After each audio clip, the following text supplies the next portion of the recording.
నిన్న Tamil Nadu CM Stalin, Kerala CM Pinarayi Vijayan కేరళలోని కొట్టాయం జిల్లాలోని చిన్న టౌన్ వైకోం దగ్గర పెరియార్ ఒక మెమోరియల్. పెరియార్ అంటే మనకు అందరికి తెలుసు, చాలా ముద్దుగా పిలుచుకుంటుంటాం ఆయన పెరియార్ అని చెప్పి.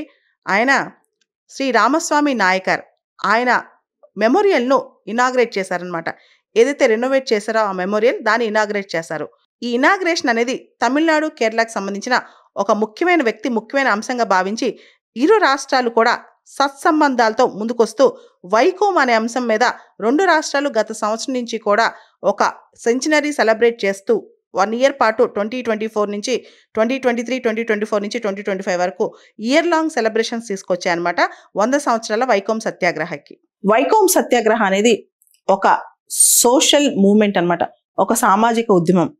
అసలు సామాజిక ఉద్యమాలు భారతదేశంలో ఎప్పుడు వచ్చాయి, ఎప్పుడు మొదలయ్యాయి మోడర్న్ ఎరాలో అని చూసుకుంటే కనుక మొదట్లో 18th century 19th century ఆ టైంలో మనం గమనిస్తే మహిళలకు సంబంధించిన ఉద్యమాలు, సతీ అబాలిషన్ కానీ, లేకపోతే ఈ విడో రీమ్యారేజ్ యాక్ట్ అంశాలు కానీ, వితంతు పునర్వివాహాల అంశాలు కానీ ఇలాంటివి ఉండేవి. తర్వాత పిల్లలకు సంబంధించి, ఆడపిల్లలకు సంబంధించి చైల్డ్ మ్యారేజ్ సంబంధించిన అంశాలు ఇలాంటివి ఉండేవి అనమాట. అయితే temple entry movements, temple entry అంటే రకరకాల ఆలయాల్లోకి ఎంట్రీ మూమెంట్స్ కానీ, టెంపుల్ పరిసర ప్రాంతాల్లో రకరకాల కులస్తులు వీళ్ళు వెళ్ళటం కానీ, దీనికి సంబంధించిన మూమెంట్స్ అనేవి 20th century బిగినింగ్ నుంచి బాగా స్ట్రాంగ్ గా వెళ్ళాయని చెప్పొచ్చు. వీటన్నిటికీ గొప్ప ఆదర్శవంతమైన ఒక మూమెంట్ వైకోం సత్యాగ్రహ. ఈ వైకోం సత్యాగ్రహ అనేది కేరళలో వైకోం అనే ప్రాంతం, ఆ కొట్టాయం జిల్లాలో, కేరళలో కొట్టాయం జిల్లాలో ఉందన్నమాట వైకోం అనే ప్రాంతం. ఈ ప్రాంతంలో మహాదేవ్ టెంపుల్ ఉంది. ఆ టెంపుల్ చుట్టుపక్కల రోడ్ల మీద, టెంపుల్ దగ్గర ఒక బోర్డు ఉంటుంది అనమాట. ఆ రోడ్ల మీదకి ఈ ఎవరు నిమ్న కులాల వాళ్ళు రాకూడదు, అంటే డిప్రెస్ క్లాస్ వాళ్ళు ఈ రోడ్ల మీద సంచరించకూడదు అని చెప్పి. దీనికి సంబంధించి మాధవన్ అని చెప్పి కేరళకు చెందిన కాంగ్రెస్ లీడర్ 1923లో కాకినాడలో జరిగిన all India Congress committee meeting లో కూడా చెప్పారు ఇలా జరుగుతుంది అని చెప్పి. సో వైకోం సత్యాగ్రహ అనే ఒక సత్యాగ్రహ లాంచ్ అవడానికి ఇనీషియల్ గా కాకినాడలో జరిగిన మన 1923 కాకినాడ మీటింగ్ ఒక ఇనిషియేషన్ అని చెప్పొచ్చు. వైకోం సత్యాగ్రహ 1924 మార్చ్ 30న ప్రారంభమైంది. అది నవంబర్ 23, 1925లో ఎండ్ అయింది. దాదాపు 603 రోజులు జరిగింది ఈ సత్యాగ్రహ.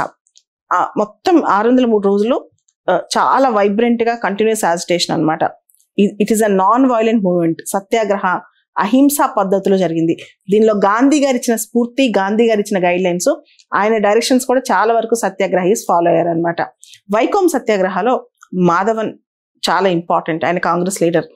ఆయన కూడా ఎలవా కమ్యూనిటీ, అంటే ఆయన కూడా ఒక బ్యాక్వర్డ్ కమ్యూనిటీ అనమాట కేరళలో.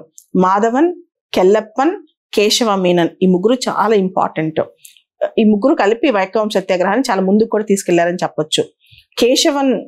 కేశవ మీనన్ కూడా చాలా ఇంపార్టెంట్. ఆయన కూడా కాంగ్రెస్ లీడర్ అనమాట. కెల్లప్పన్, కేరళలో కెల్లప్పన్ అంటే కేరళ గాంధీ అని కూడా పిలిచేవాళ్ళు అప్పట్లో. కేరళలో గాంధీవాదం అంతా ప్రమోట్ చేశారనమాట. వీళ్ళందరూ కూడా కాంగ్రెస్ వాళ్ళ అనుచరులతో కలిపి కూడా అక్కడ పనిచేశారు. అక్కడ ప్రొటెస్టర్స్ కూడా చాలా మంది అక్కడికి వచ్చారనమాట. సో ఇక్కడ మొదట్లో మార్చి 30వ తారీఖు నుంచి ఏప్రిల్ 10 వరకు కూడా ప్రతిరోజు రకరకాల కమ్యూనిటీస్ చెందిన, depress class community, backward communities చెందిన వాళ్ళు అక్కడికి వెళ్ళి ఆ బోర్డు ఎదురుగా కూర్చొని సత్యాగ్రహం చేసేవాళ్ళు. అక్కడ పోలీసులు అరెస్ట్ చేసేవాళ్ళు అనమాట. ఈ టెంపుల్ దగ్గరికి లోయర్ క్యాస్ట్ వాళ్ళు రాకూడదు ఈ రోడ్ల మీదకి అని చెప్పి రోజు లీడర్స్ ని అరెస్ట్ చేసేవాళ్ళు, ప్రొటెస్టర్స్ ని అరెస్ట్ చేసేవాళ్ళు, చాలా ఎక్కువగా అరెస్ట్ చేసేవాళ్ళు అనమాట. వచ్చిన సత్యాగ్రహిని అరెస్ట్ చేయడం, స్లోగా లీడర్స్ అందరూ. సో ఒక నెలకి మూవ్మెంట్ మొత్తం లీడర్లెస్ అయిపోయింది అనమాట. ఈ సత్యాగ్రహం మొత్తం లీడర్లెస్ అయిపోయింది. ఈ బేసిక్ సత్యాగ్రహం అన్టచబిలిటీకి వ్యతిరేకంగా, కుల వ్యవస్థకి వ్యతిరేకంగా, దాంతో పాటు సొసైటీకి ఒక మెసేజ్, అంటే టెంపుల్ ఎంట్రీ మూవ్మెంట్ కి ఒక లీడ్ ఇచ్చిన మూవ్మెంట్ ఇది. ముఖ్యంగా నాన్ వైలెంట్. సో ఇక్కడ మనం 3 పాయింట్స్ గుర్తుపెట్టుకోవాలి. అన్టచబిలిటీకి వ్యతిరేకం, కుల వ్యవస్థకి వ్యతిరేకం, అండ్ నాన్ వైలెంట్ అహింసా సిద్ధాంతాల మీద నడిచిన మూవ్మెంట్ అనమాట ఇది. అయితే దాదాపు ఒక 20-25 రోజుల కల్లా మూవ్మెంట్ లో చాలా మంది అరెస్ట్ అవుతారు.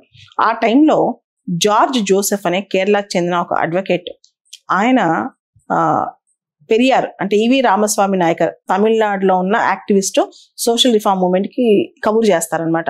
ఇక్కడ మూవ్మెంట్ మీరు వచ్చి లీడ్ చేయాలి, మీరు కీలక పాత్ర పోషించాలని. అప్పుడు ఈవి రామస్వామి నాయకర్ ఎంటర్ అవుతాడు తమిళనాడు నుంచి కేరళకి, వైకోం సత్యాగ్రహకి. అప్పుడు ఆయన లీడర్షిప్ రోల్ ప్లే చేసుకుని స్పీచ్లు ఇస్తూ తిరుగుతారు. చాలా మంది అరెస్ట్ చేస్తారు, అందరికి సింపుల్ ఇంప్రిజ్మెంట్ ఇస్తారు. కానీ 2 సార్లు అరెస్ట్ అవుతారు ఈవి రామస్వామి నాయకర్ గారు ఈ మూమెంట్ లో, వైకోం సత్యాగ్రహాలో. ఫస్ట్ టైం సింపుల్ ఇంప్రిజన్మెంట్ అంట, సెకండ్ టైం రిగరస్ ఇంప్రిజన్మెంట్ అంట. మొత్తం ఈ వైకోం సత్యాగ్రహాలో కఠిన కారాగార శిక్ష అనుభవించింది ఈయనేనంట, రిగరస్ ఇంప్రిజన్మెంట్ అనుభవించింది ఈయనేనంట. ఈవి రామస్వామి నాయకర్ పెరియార్, తమిళనాడు నుంచి వెళ్ళిన ఆయన అనమాట ఆయన. సో ఈయన అంతేకాదు, ఈయన పొలిటికల్ ప్రిజనర్ గా కూడా ట్రీట్ చేయలేదంట. చాలా జైల్లో కూడా ఈయన చాలా ఇబ్బందులు పడ్డారంట. కానీ స్టిల్ అదే ధైర్యంతో ఆయన జైల్లో ఈ వైకోం సత్యాగ్రహం వల్ల 2 సార్లు అరెస్ట్ అయ్యి జైలు జీవితం గడిపారంట. ఈయన చాలా మంది ఆయన అరెస్ట్ చేశారు, ఈయన కూడా అరెస్ట్ చేశారు. దాంతోపాటు గాంధీ గారు ఇంత జరుగుతుంటే చూడలేక ఆయన కూడా వచ్చారు, మీ వైకోంకి వచ్చి కేరళకు వచ్చారనమాట. వచ్చి ట్రావెన్కోర్ మహారాణి, అక్కడున్న రాజవంశీయులతో మాట్లాడారు, అక్కడున్న పోలీస్ కమిషనర్తో మాట్లాడారు, తర్వాత ప్రొటెస్టర్స్, తర్వాత అప్పర్ క్యాస్ట్ హిందూస్ అందరితో మాట్లాడి ఒక డైలాగ్, ఒక చర్చకి ఆర్బిట్రేషన్ మీడియేషన్ కూడా ఆయన చేశారు. గాంధీ గారు పర్సనల్ గా వైకోంకి వచ్చారంట, వచ్చి అక్కడ ప్రెజెంట్ అయ్యి అందరితో చర్చలు కూడా చేశారనమాట. ఆ ప్రాంతంలో మహారాణితో మాట్లాడారు, అక్కడున్న ఈ సత్యాగ్రహిస్తో మాట్లాడారు, తర్వాత అప్పర్ క్యాస్ట్ హిందూస్, ఆర్థడాక్స్ హిందూస్తో మాట్లాడారు. ఒక స్టేజ్ లో ఈ మూమెంట్ పీక్ లో ఉన్నప్పుడు ఎవరైతే కొంతమంది ఆర్థడాక్స్ కన్జర్వేటివ్ ఉంటారో, చాలా ఛాందసంగా ఆలోచిస్తారో, వాళ్ళు సత్యాగ్రహి కళ్ళల్లో ఇది బాగా మండేలాంటివి వేయటం, పదార్థాలు వాళ్ళపైన అసాల్ట్ చేయటం, వాళ్ళపైన దాడులు చేయటం, వాళ్ళు కొంత వాయిలెన్స్ ని, అంటే సత్యాగ్రహి నాన్ వైలెంట్ కూడా వీళ్ళు కొంత వాయిలెన్స్ ని తీసుకొస్తారంట ఈ మూమెంట్ లో. సో మొత్తానికి ఈ మూమెంట్ లో శ్రీ నారాయణ గురు, తెలుసు కేరళలో ఒక చక్కటి లీడర్ ఉన్నారు, ఆయన శ్రీ నారాయణ గురు అని. ఆయన SNDPY మూవ్మెంట్ కూడా లీడ్ చేశారు, శ్రీ నారాయణ ధర్మ పరిపాలన మహామండపం మూవ్మెంట్. ఫైనల్ గా వీళ్ళందరి సపోర్ట్ వల్ల మూవ్మెంట్ విన్ అయింది.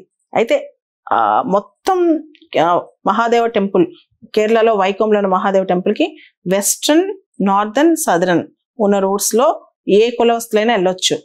అయితే ఈస్టర్న్ రోడ్ మాత్రం అప్పర్ క్యాస్ట్ వాళ్ళకే అలాట్ చేసే విధంగా ఫైనల్ గా అగ్రిమెంట్ కుదిరింది, అంతా అయిపోయింది. అయితే ఈ మొత్తం ఎపిసోడ్ లో పంజాబ్ నుంచి అకాలీస్ కూడా ఇచ్చారంట వీళ్ళకి భోజనం పెట్టడానికి, సత్యాగ్రహిస్కి అన్నం పెట్టడానికి.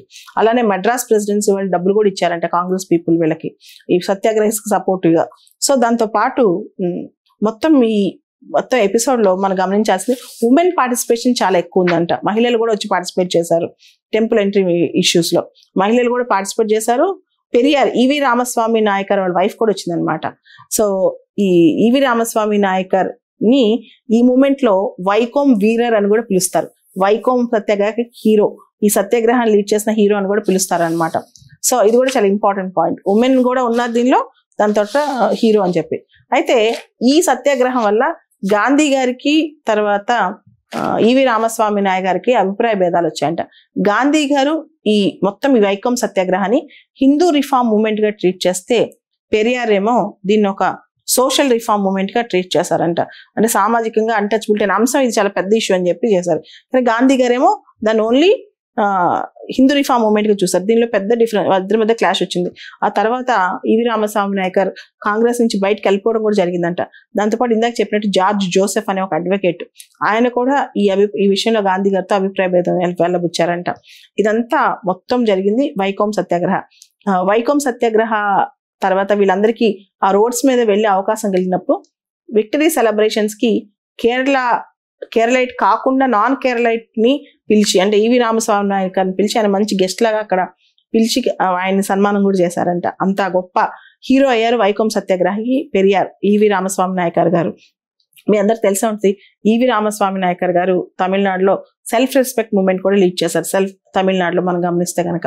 సో ఈ వైకోం సత్యాగ్రహం వల్ల బిఆర్ అంబేద్కర్ గారు చాలా ఇన్స్పిరేషన్ ఫీల్ అయ్యారంట. ఆయన మహర్ మూవ్మెంట్ కూడా లీడ్ చేశారంట.